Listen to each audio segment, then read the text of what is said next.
Батыс Қазақстан облысы дарынды балаларға арналған мамандандырылған Сәкен Сейфуллин атындағы нөмірі 11-ші облыстық қазақ мектеп-интернат кешенінің 11-ші сынып оқушысы Ерболова Ақгүлім Ерболқызы. Туған жерім жұмағым. Тарихты жатыр шертіп жарық күнім, тағдырдың тосын сыйын танып тігім. Туған жер, келемісің жүрегіңе, сыйғызып сан шайырдың алыптығын. Бәйшешек көңіліндей бағыныштың, керіп өтті, кеудемді алып ұшқын. Ұжмақтың зәмзәміндей дарияңа, тұнғандай нұр көктемі сағыныштың.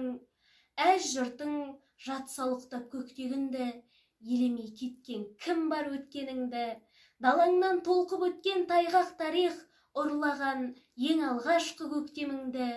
Елемей, көзге делмей басқа мұңды, күнің боп сүртейін кел жастарыңды.